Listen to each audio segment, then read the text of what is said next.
Good morning friends, నా పేరు Sandeep Kumar Reddy from engineers competitive training academy. ఈరోజు మనము for the boys and girls, ఒకవేళ మీరు డిగ్రీ చేసినట్లయితే ఏమేమి జాబ్స్ ఈజీగా ఉంటాయి అంటే వాటి యొక్క సిలబస్ కానీ వాటికి సంబంధించిన డిగ్రీకి సంబంధించిన మరియు బీటెక్ చేసిన పిల్లలు ఏ జాబ్స్ అప్లై చేసుకోవచ్చు వాటి గురించి డిస్కస్ చేసుకున్నాము. ఆల్రెడీ నేను 12th 10th స్టాండర్డ్ మీద ఏ జాబ్స్ ఉన్నాయనేది డిస్కస్ చేశాను. Have a look in playlist. ఇలా చూసినట్లయితే డిగ్రీ 3 years చేసిన వాళ్ళు లేదా బీటెక్ స్టాండర్డ్ వాళ్ళకి బాయ్స్ అండ్ గర్ల్స్కి ఆఫ్క్యాట్ అనే ఎగ్జామ్ ఉంటుంది. ఆ ఆఫ్క్యాట్ అంటే air force common aptitude test అనమాట.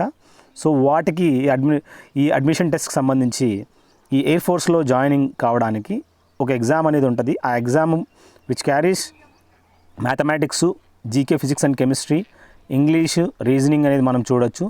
ఆ ఎగ్జామినేషన్ ప్రీవియస్ ఇయర్ పేపర్స్ కూడా నేను ప్లేలిస్ట్లో పెట్టాను, ఒకసారి వెళ్ళి చూడండి. సో వాటికి సంబంధించిన సిలబస్ వైజ్ చదవడానికి ట్రై చేయండి. వాటి ఎలిజిబిలిటీ క్రైటీరియా మనకు గ్రాడ్యుయేషన్ అండ్ అబోవ్. నెక్స్ట్ మనం చూసినట్లయితే for the degree standard boys and గర్ల్స్కి కంబైన్డ్ డిఫెన్స్ సర్వీస్ అనేది నేవీ, ఎయిర్ ఫోర్స్, ఆర్మీకి సంబంధించి ఒక ఎగ్జామ్ అనేది కండక్ట్ చేయడం జరుగుతుంది.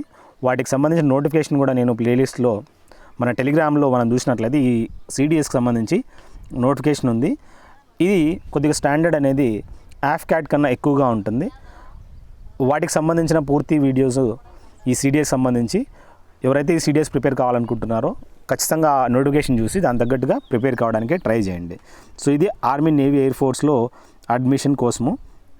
అదేవిధంగా మనం చూసినట్లయితే బాయ్స్ కోసము ఎవరైతే డిగ్రీ చేశారో వాళ్ళకి హవల్దార్ ఎంట్రీ అంటే ఆర్మీలో ఒక హవల్దార్ ర్యాంక్ అనమాట. జస్ట్ జేసీఓ బిలో ర్యాంక్ ఇది. అంటే జవాన్ అంటాడు. దాని తర్వాత పైన మనం చూసినట్లయితే ఈ విధంగా పెట్టి ఆఫీసర్ అంటారో, నేవీలో అయితే, ఎయిర్ ఫోర్స్లో అయితే సార్జెంట్. ఈ విధంగా మనం చూసుకోవచ్చు కంపారిజన్.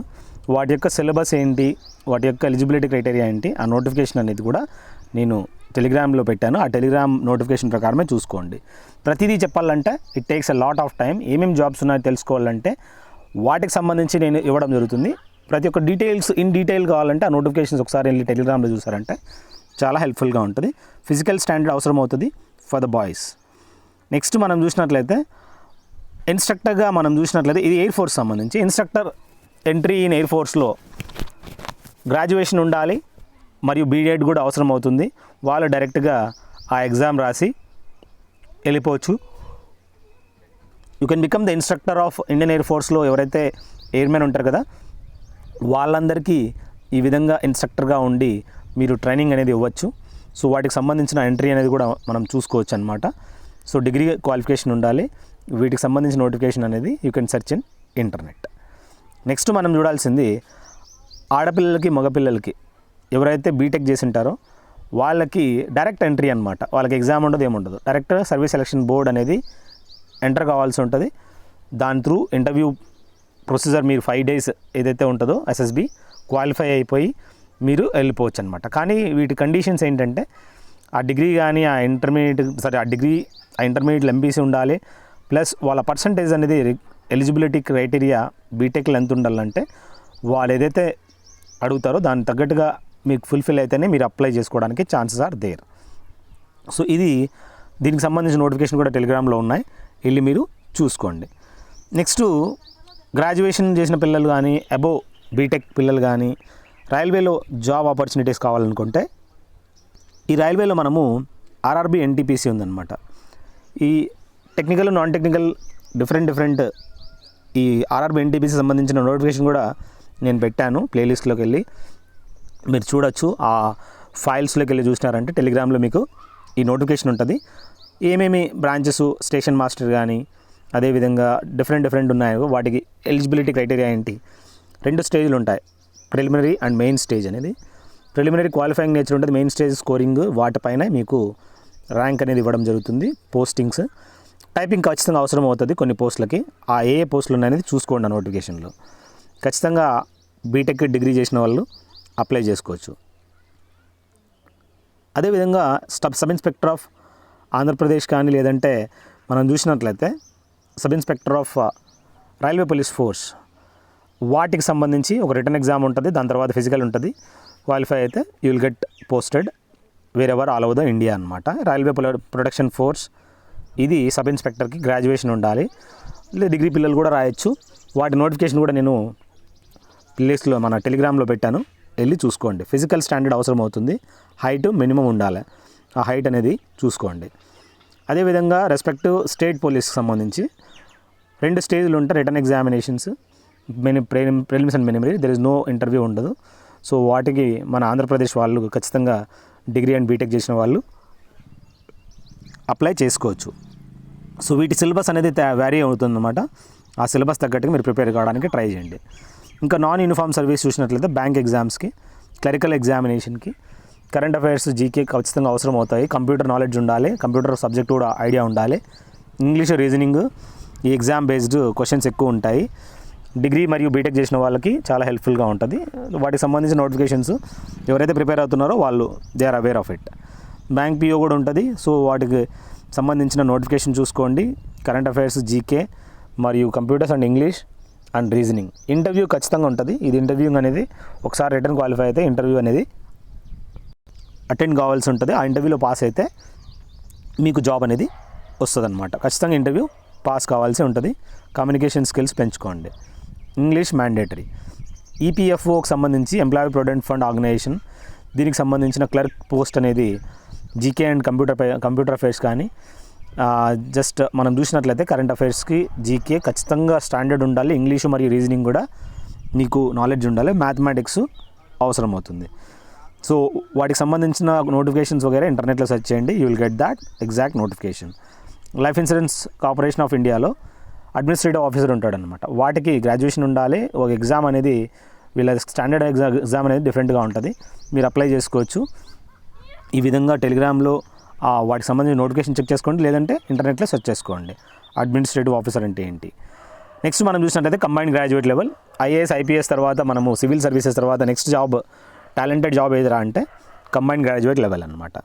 దీంట్లో మనం చూసినట్లయితే current affairs, GK, reasoning 50 marks మనం చూడొచ్చు. అదేవిధంగా మనము ఇంగ్లీష్ చూసినట్లయితే 250 మార్కులు చూడొచ్చు. మ్యాథ్స్ మాత్రం 250 మార్కులు ఉంటాయి. అదేవిధంగా దీంతో ఏమేమి ఉండాలిరా అంటే tier 1, tier 2, tier 3, tier 4 stages, different stages ఉన్నాయన్నమాట. డిగ్రీ చేసిన పిల్లలు లేదా బీటెక్ చేసిన పిల్లలు వీళ్ళు అప్లై చేసుకోవచ్చు. చాలా మంచి జాబ్స్ ఇవి. Even I got selected in SSC సిజిఎల్లో నేను సెలెక్ట్ అయ్యాను అనమాట. Tier 1, tier 2, tier 3, tier 4 stages. Tier 1, tier 2లో మల్టిపుల్ చాయిస్ క్వశ్చన్స్ ఉంటాయి. టైర్ 2లో ఇంగ్లీష్ మ్యాథ్స్ మాత్రమే ఉంటుంది. 200 క్వశ్చన్స్ 200 మార్క్స్ ఉంటాయన్నమాట టైర్ 2. టైర్ 1లో అయితే జీకే 50 మార్క్స్ అంటే 25 క్వశ్చన్స్ ఉంటాయి. అదేవిధంగా English 25 questions 50 marks, reasoning 25 questions 50 marks, mathematics 25 questions 50 marks tier 1లో. టైర్ 2లో ఈ విధంగా 200 మార్క్స్ ఇంగ్లీషు, మ్యాథమెటిక్స్ ఉంటుంది. టైర్ 3లో ఒక స్టోరీ రైటింగ్ ఉంటుంది, లేదంటే ఒక మీకు ఎస్సేతో పాటు ఇంకొకటి లెటర్ రైటింగ్ కానీ లేదంటే మీకు ఇవ్వడం జరుగుతుంది precise writing. So story compulsory ఉంటుంది, ప్రిసైజ్ రైటింగ్ లేదా లెటర్ రైటింగ్ ఆప్షనల్ అనమాట. ఈ రెండిట్లో ఏదో ఒకటి వస్తుంది. సో దానికి ప్రిపేర్ కావాల్సి ఉంటుంది అనమాట. టైపింగ్ ఖచ్చితంగా మీకు తెలియాల్సి ఉంటుంది. 30 words per minute అనేది మీకు ఖచ్చితంగా టైపింగ్ ఉండాలి. సో మీరు ఎస్ఎస్సి సిహెచ్ఎస్ఎల్లో అయితే మీరు 35 words per minute, అదే సిజిఎల్లో అయితే 30 words per minute అనమాట. ట్రై చేయండి. డిఎస్టీ కూడా ఉంటుంది, పీపీటీస్ తెలియాల్సి ఉంటుంది, అవి పీపీటీస్ క్రియేట్ చేయాల్సి ఉంటుంది. డైరెక్ట్గా మీరు వెళ్ళి అది క్రియేట్ చేస్తే మీరు ఈజీగా చేయొచ్చు అనమాట. అదేవిధంగా సిపిఓ అంటే సబ్ ఇన్స్పెక్టర్కి సంబంధించి ఎవరైతే ఫిజికల్లీ బాగుంటారో వాళ్ళు ఈ విధంగా సిపిఓ అనే జాబ్ ఉంటుంది అనమాట. ఇది సబ్ ఇన్స్పెక్టర్ సంబంధించి సెంట్రల్ ఆర్మ్డ్ పోలీస్ ఫోర్స్కి సంబంధించి మీరు అప్లై చేసుకోవచ్చు. వాటికి సంబంధించిన క్వశ్చన్ పేపర్స్ కూడా మీరు దాని తగ్గట్టుగా నేను ఎక్స్ప్లెయిన్ చేశాను, వెళ్ళి చూడండి. సో వీటికి డిగ్రీ అనేది అవసరం అవుతుంది. వాటికి సంబంధించిన నోటిఫికేషన్ కూడా నేను మన టెలిగ్రామ్లో పెట్టాను, వెళ్ళి మీరు ఒకసారి ట్రై చేయండి. సో ఈ విధంగా మనము సెంట్రల్ ఆర్మ్డ్ పోలీస్ ఫోర్స్ సంబంధించి అసిస్టెంట్ కమాండెంట్ ఏవైతే జాబ్స్ ఉంటాయో వాళ్ళు యూపీఎస్సీ అనేది కండక్ట్ చేస్తుందన్నమాట. వాళ్ళు ఈ విధంగా సిపిఎఫ్ నుంచి యూపీఎస్సీ త్రూ ఈ విధంగా ఎస్ఎస్బి కానీ సిఐఎస్ఎఫ్ కానీ సిఆర్పిఎఫ్ కానీ వాటిలోకి మీరు యాజ్ అసిస్టెంట్ కమాండెంట్ జాయిన్ కావడానికి అసిస్టెంట్ కమాండెంట్ నోటిఫికేషన్ అనేది సిఏపిఎఫ్ చూడండి. వాటికి సంబంధించిన ఇంటర్వ్యూస్ ఉంటాయి, ఆ ఇంటర్వ్యూ క్వాలిఫై కావాల్సి ఉంటుంది. డిగ్రీ ఎలిజిబిలిటీ, ఆ డిగ్రీ మీద మీరు ఎగ్జామ్స్ రాయాల్సి ఉంటుంది. ఎగ్జామ్ స్టాండర్డ్ కొద్దిగా ఎక్కువగా టఫ్గా ఉంటుంది. అది పాస్ అయితేనే మీరు చేయగలుగుతారు. బాయ్స్ అండ్ గర్ల్స్ యూపీఎస్సీకి త్రూ చూసినట్లయితే సివిల్ సర్వీసెస్ మనకు తెలుసు, ఐఏఎస్, ఐపీఎస్, ఐపీఎస్ ఇవన్నీ మీరు చూసినట్లయితే ప్రిలిమ్స్, మెయిన్స్ క్వాలిఫై చేసి ఇంటర్వ్యూ పోస్ట్ క్లియర్ చేస్తే ఇది టాప్ మోస్ట్ ఇండియాలోనే ఈ జాబ్స్ అనేది మనం చెప్పుకోవచ్చు అనమాట. సో క్వశ్చన్ పేపర్స్ కొన్ని ప్రీవియస్ ఇయర్ పేపర్ పెట్టాను, మీరు వెళ్ళి చూడండి. మీ జూనియర్స్ కానీ మీరు ఈ విధంగా నేను సాల్వ్ చేయడం జరిగింది. ఇవన్నీ మీకు కావాలనుకుంటే ఒకవేళ ఈ question papers, solved papers not only అన్ని జాబ్స్కి సంబంధించి కూడా నేను ఎక్స్ప్లెయిన్ చేశాను. అన్ని జాబ్స్ సంబంధించి పీడిఎఫ్లు పెట్టాను, శాంపిల్స్. మీరు వెళ్ళి ట్రై చేయండి. ఇంకొకటి ఏంటంటే boys and girls CRPF sub inspector, ఇప్పుడు మనం సిఐఎస్ఎఫ్, బిఎస్ఎఫ్, సిఆర్పిఎఫ్ వీటన్నిటికీ స్టాఫ్ నర్స్ అనమాట. ఎవరైతే నర్సింగ్లు చేసింటారో బీఎస్సీ నర్సింగ్ వాళ్ళకి ఈ పోస్ట్ అనేది చూసినట్లయితే మీరు అప్లై చేసుకోవచ్చు. ఆ జాబ్ అప్లై చేసుకొని సబ్ ఇన్స్పెక్టర్గా యాజ్ ఎ నర్స్, స్టాఫ్ నర్స్గా మీరు జాబ్ చేయడానికి ట్రై చేయండి. పిఎస్టీ, పిఎంటీ అనేది కూడా మీరు చూడొచ్చు. అదేవిధంగా మీకు ఏదైనా డౌట్స్ ఉంటే క్వశ్చన్ పేపర్ సంబంధించి కానీ మీరు నాకు కాల్ చేయండి. బీఎస్సీ నర్సింగ్ చేసిన ఆడపిల్లలకైతే మిలిటరీ నర్సింగ్ సర్వీస్లో కూడా జాబ్ ఉంది, మీరు చెక్ చేసుకోండి. సో ఈ విధంగా మీకు నా మొబైల్ నెంబర్ తీసుకోండి. మీకు ఏదైనా జిరాక్స్ పేపర్స్ కావాలన్నా కూడా మీరు నాకు కాల్ చేయొచ్చు. దీంట్లో ఇవ్వడం జరిగింది. You can directly go through ఏవైతే ఇచ్చాను. ప్లేలిస్ట్ చూసుకోండి, join the Telegram, and if you got selected very good, you can call me and inform me. If I not got selected any kind of jobs, please let me know, I will help you. ఎక్కడైతే మీరు fit అవుతారో. మీ bribe మాత్రము ఇవ్వడానికి try చేయకండి. Bribe ఇవ్వడం వల్ల మీరు చాలా నష్టపోతారు. డబ్బుతో పరంగా కాదు, ఎవ్రీ స్టేజ్ అనమాట. డబ్బు అనేది always it gives a wrong guidance for you. So this place bribe ఇచ్చి, లంచాలు ఇచ్చి సెలెక్ట్ కావడానికి అస్సలు ట్రై చేయకండి. లోపలికి వెళ్ళిన తర్వాత డిపార్ట్మెంటల్ ఎగ్జామ్స్ క్వాలిఫై కాలేరు. క్వాలిఫై కానప్పుడు అక్కడే ఉండిపోతారు. So thank you, have a good day, have a great life. I hope ఈ యూట్యూబ్ ఛానల్లో 1600+ వీడియోస్ ఉన్నాయి. ఇవన్నీ మీకు హెల్ప్ అవుతాయి. Thank you, have a good day.